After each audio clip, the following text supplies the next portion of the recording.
Capítulo 3 A técnica do fenômeno. A posição do homem é a seguinte: ele vive no seio do grande organismo do todo, cujo funcionamento é dirigido pelo pensamento da lei, que representa a presença de Deus, ou sistema, imanente em nosso universo, ou antissistema. É essa presença que, no seio da desordem transitória e superficial, mantém na sua profundidade uma ordem eterna e inviolável. A isto devemos o fato de que tudo, ao invés de se desmoronar no caos, vai sendo levado, pelo contrário, a uma contínua evolução em direção ao melhor. Ora, cada erro contra tal ordem produz dor. O homem, porque não conhece a lei, comete erros contínuos. Seu maior trabalho consiste na contínua fabricação de suas próprias dores. Dessa forma, tudo parece construído de modo a resultar na geração de sofrimento para o próprio homem. Mas o fenômeno não se interrompe ao chegar a conclusões tão tristes. Tal fato é justificado porque naquela dor está a salvação. A dor é uma escola de aprendizagem, portanto, um instrumento benéfico, pois quem aprendeu não repete o erro e, com isso, elimina a dor. Assim, tudo está construído de forma a ser destinado à autorreparação. Portanto, não se sofre em vão, mas sim para aprender, a fim de não errar e, assim, não sofrer. Eis em síntese o mecanismo da existência, o jogo dentro do qual existimos e do qual fazemos parte. É esta ordem interna que buscamos descobrir aqui. Orientados por este quadro de fundo, tratemos então de continuar o nosso trabalho de indagação, que nos leva a descobrir aquela ordem. Fazemos isso porque é o conhecimento que nos salva. Ele é o mais ativo agente destruidor da dor, porquanto, uma vez alcançado, ela não tem mais razão de existir, pois não há mais nada a corrigir e ensinar. Eis, portanto, como encontramos o modo certo para eliminar a dor. Quem compreendeu evita fazer o mal, porque sabe que o faz em seu prejuízo. É duro sofrer, mas a própria vida contém um grande remédio para isso. Para destruir a dor, existe uma grande força, a evolução, porque ela destrói a ignorância. Portanto, é sagrado em todos os campos o trabalho de conquista do conhecimento. Continuemos então, sobre essa estrada, o nosso trabalho de análise. Nos capítulos seguintes, faremos uma breve casuística, com a exposição de uma série de fatos observados por nós enquanto eles aconteciam, seguindo-os desde o seu início até a sua conclusão. Faremos esta análise para compreender a técnica de seu funcionamento e para nos apossarmos dela, com a finalidade de podermos dirigir novos casos que queiramos iniciar e levá-los a bom êxito como desejamos. Para atingir este escopo, consideramos cada ato iniciado por nós para chegar a um dado fim, ou seja, cada evento em que tomamos parte ativa, como um fenômeno em movimento, cuja trajetória desloca-se de um ponto de partida a um ponto de chegada. Observaremos o trajeto deste movimento nos seguintes aspectos. Primeiro, as causas que precedem seu lançamento. Segundo, os seus elementos constituintes. Terceiro, o desenvolvimento do transformismo pelo qual ele passa ao longo de seu caminho em função das forças que o determinam e daquelas que encontra no ambiente. Quarto, as conclusões às quais ele, deixado a si mesmo, poderá chegar ou às quais, devido à nossa intervenção, poderemos fazê-lo chegar. Estes são os conceitos que aplicaremos, penetrando nos detalhes da casuística, a fim de compreender o significado recôndito dos fatos. A moral que deriva do conhecimento das leis da vida e de seu funcionamento não é aproximativa e elástica, nem permite acomodações ou escapatórias, mas é exata e rígida, não admitindo ajustes ou evasões. Passa-se de um regime de baixa velocidade para outro de alta, que exige uma precisão maior de movimentos, porque a uma mesma mudança direcional correspondem efeitos maiores. Eis então que é necessário, primeiramente, pensar no lançamento da trajetória. É imprescindível que essa trajetória não se componha de forças negativas, porque elas representam um erro na partida, que é introduzido dentro do desenvolvimento do fenômeno e que, portanto, irá se manifestar nele, levando-o a um resultado negativo. O primeiro ponto de partida é a própria personalidade e as forças das quais ela se compõe.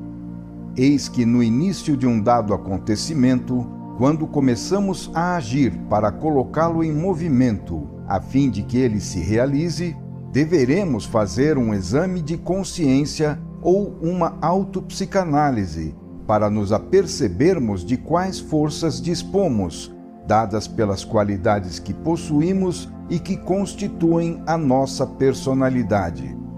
Do modo como fazer o exame de consciência, trataremos a fundo no fim deste volume.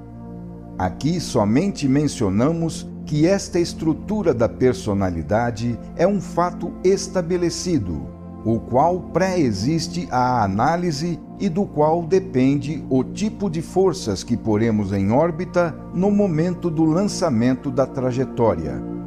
É evidente que de uma personalidade com estrutura predominante de tipo negativo não poderá ser obtido senão o lançamento de uma trajetória composta de forças negativas, sendo evidente também a recíproca, de modo que de uma personalidade com estrutura predominante de tipo positivo será obtido o lançamento de uma trajetória feita de forças positivas. Disto segue-se que automaticamente os temperamentos honestos são levados a lançar trajetórias positivas e, com isso, a obter resultados positivos, valendo também a recíproca. Parece ventura ou má sorte, mas trata-se, na verdade, de uma consequência do funcionamento da lei que rege o fenômeno. Além disso, há também o fato de que o exame de consciência, no qual se faz o juízo das qualidades boas ou más, é feito pelo próprio indivíduo que inicia o movimento, não lhe restando nada mais a fazer senão usar sua forma mental, a única que ele possui. Ora, o instrumento de ajuizamento pode ser ele mesmo positivo ou negativo, ou seja, justo, direito e segundo as leis da vida, ou arbitrário, errado e distorcido pela negatividade da personalidade. Neste segundo caso, o lançamento da trajetória em direção errada, contraproducente e tendente a resultados negativos, é fatal. Mas é necessário reconhecer que isso também é justo, porque se trata de uma consequência direta do fato daquela personalidade ser composta de forças negativas.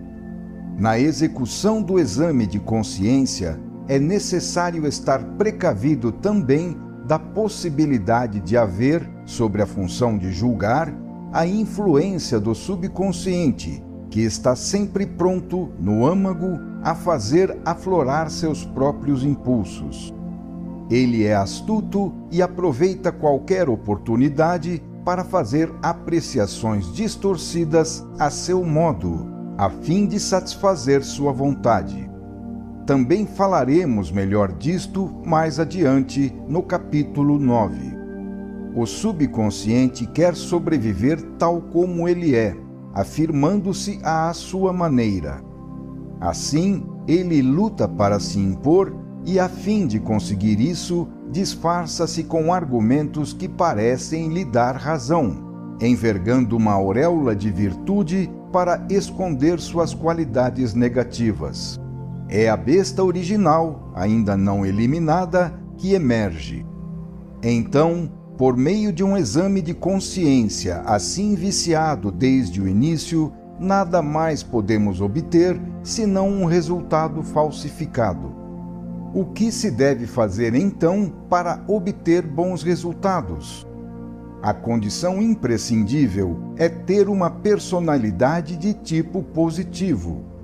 Se ela, porém, é negativa, torna-se necessário procurar, antes de tudo, corrigir a sua negatividade e reduzi-la ao mínimo, para que na estrutura da personalidade possa prevalecer a positividade com tudo aquilo que se segue. Mas o que é necessário fazer no caso em que, devido à estrutura negativa da personalidade, já foi completado o lançamento de uma trajetória deste tipo? Neste caso, não há mais nada a fazer senão procurar corrigi-la. Vejamos como. No caso de trajetórias totalmente negativas, não há nada a fazer. O desastre final é fatal. É necessário que a personalidade negativa que realizou o lançamento siga a longa escola da própria correção, à custa de inúmeras provas, até se tornar positiva. Observemos, porém, o caso mais frequente, representado pela trajetória mista.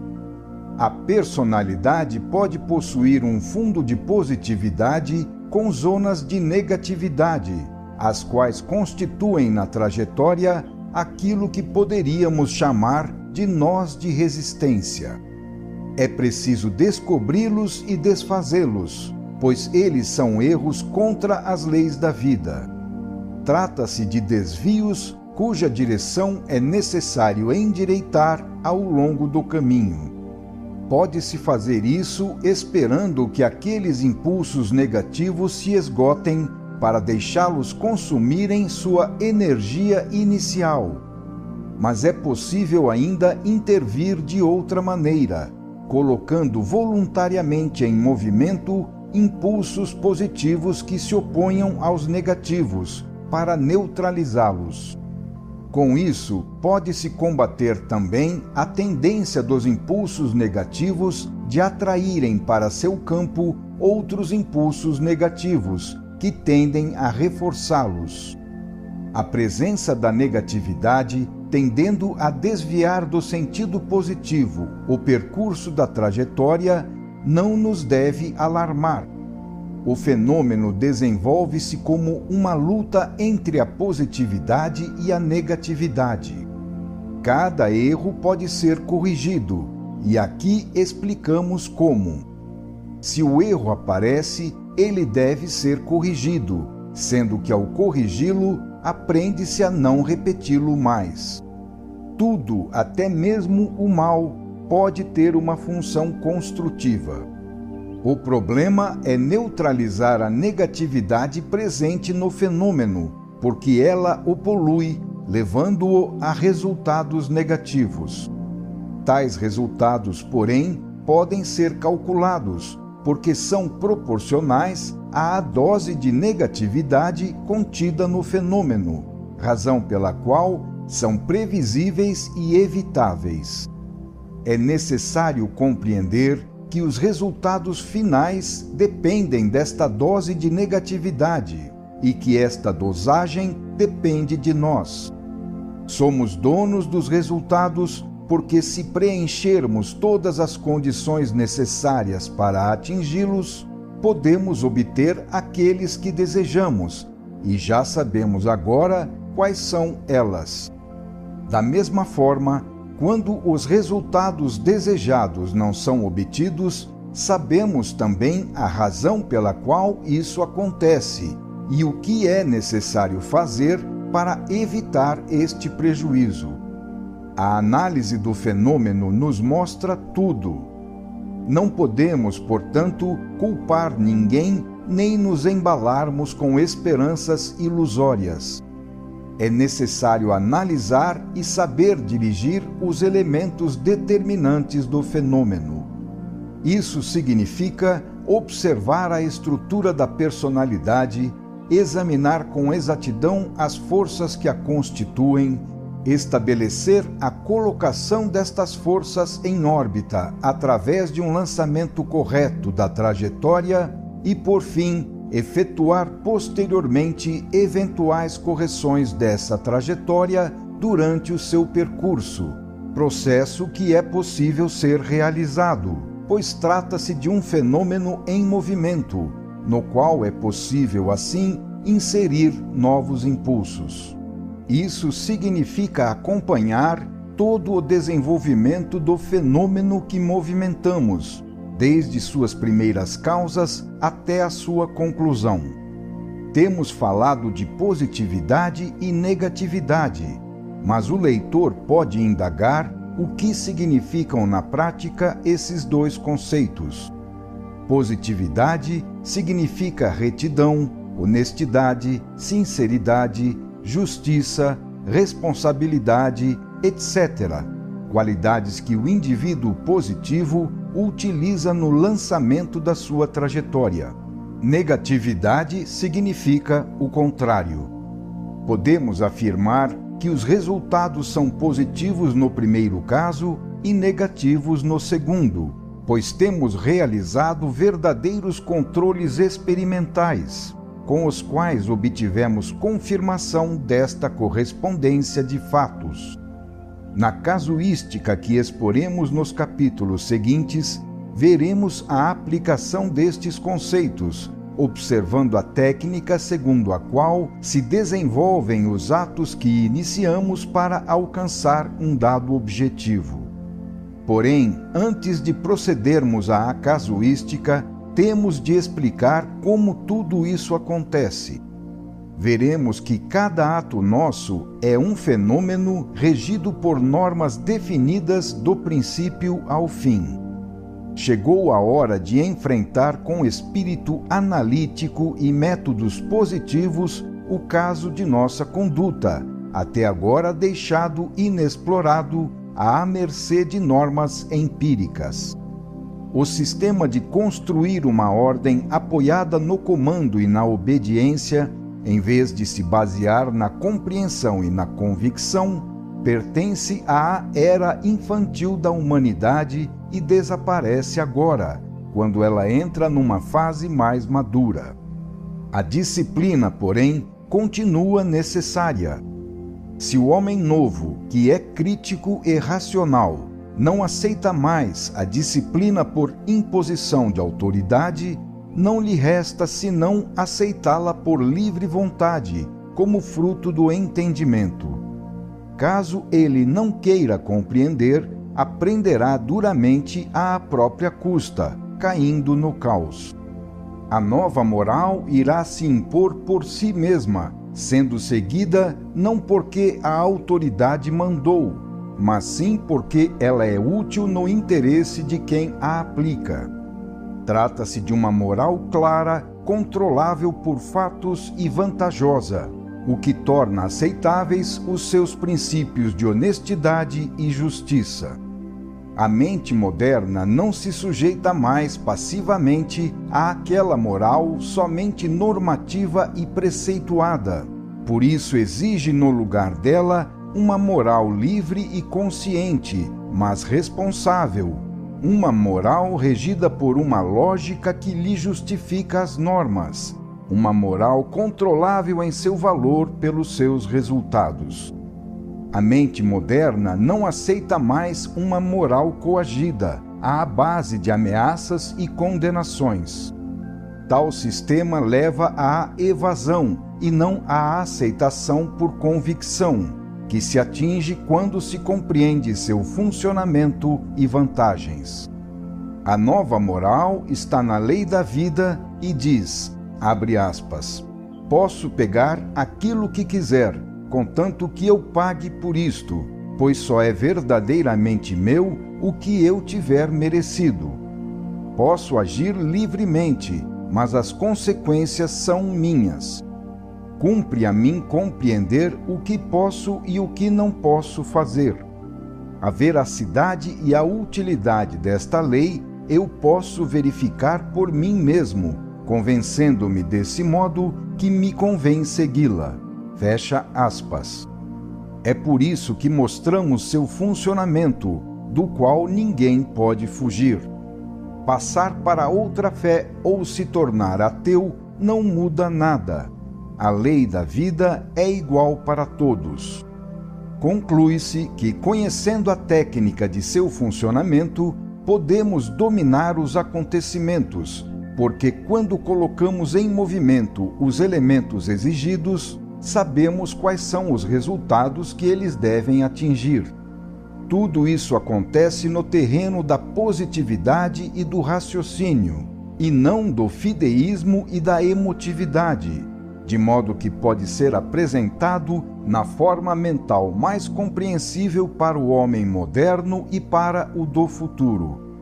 Tais conclusões têm, portanto, características universais. A técnica do fenômeno é sempre a mesma e funciona não somente para o indivíduo, mas também para os grupos, como a família, as instituições, os partidos, os povos e a humanidade. Mesmo nestes casos, trata-se ainda de uma unidade, porém não mais individual, e sim coletiva. O ponto de partida permanece sempre o mesmo, sendo definido pelas qualidades que constituem aquele tipo de unidade. Delas depende o gênero de trajetória que eventualmente será lançada, assim como o seu percurso e a sua conclusão. Eis que a mesma técnica do exame inicial da consciência para prever o êxito de um acontecimento e influir sobre ele é usada também no caso de unidades coletivas. Nesta dimensão maior, pode-se igualmente prever onde irá terminar o percurso da trajetória. É possível, assim, realizar uma espécie de futurologia histórica, incumbida do trabalho de fazer previsão neste imenso campo das unidades coletivas. Também neste caso, pode-se intervir no fenômeno, guiando-o com inteligência em direção à melhor conclusão, seja iniciando-o sabiamente com um lançamento positivo, seja corrigindo seu caminho quando ele tende para o negativo. Tudo isso é hoje atualidade.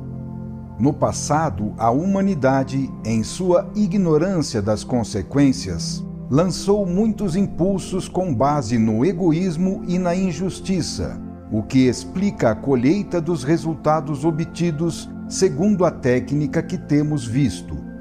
A razão de tantas dificuldades que afligem a humanidade reside no fato de que seus lançamentos foram realizados segundo uma trajetória em grande parte negativa. Assim, a história avança, carregando atrás este peso. Não há outro remédio, então, senão aplicar o método da correção das trajetórias erradas. Ora, nos grandes fenômenos coletivos, tal como no caso individual, o ponto de partida também é um exame de consciência, que neste caso, porém, é realizado em massa, processo no qual cada povo deve se autoavaliar honestamente, colocando-se diante das leis da vida. Com base nos resultados deste exame, a coletividade deve lançar novas forças, porém de tipo positivo, introduzindo-as na própria trajetória histórica, com a finalidade de corrigir o desvio precedente, ora em ação. Quanto à positividade, temos visto o que ela significa. Somente assim será possível corrigir a trajetória anterior, guiando-a em direção a resultados benéficos ao invés de maléficos. Neste trabalho, a própria vida ajudará quem se preparar para cumpri-lo, porque isso corresponde ao objetivo dela. O sistema de luta, à base de ação e reação, separatista por natureza, é involuído, anti-orgânico e anti-unitário, indo contra a formação das grandes unificações sociais, finalidade que a vida quer alcançar no momento atual e no futuro próximo. Falamos disto porque o momento é grave. Os meios de ação tornaram-se hoje muito mais potentes com a ciência, de modo que, se não quisermos terminar em um desastre, é imprescindível e urgente uma capacidade diretiva mais inteligente. A velha psicologia agressiva era limitada em relação aos prejuízos que ela podia causar. É urgente um progresso moral paralelo ao científico, que coordene sabiamente esta hipertrofia de poderes em todos os campos. O avanço tecnológico constitui uma vitória, mas torna-se também um grave perigo se não soubermos guiá-lo. É igualmente urgente corrigir as velhas trajetórias carregadas de negatividade, se não quisermos que elas nos levem a resultados do mesmo tipo. Elas estão em movimento e avançam fatalmente em direção à sua conclusão. Tudo isto é analisável e evitável. Estamos numa encruzilhada.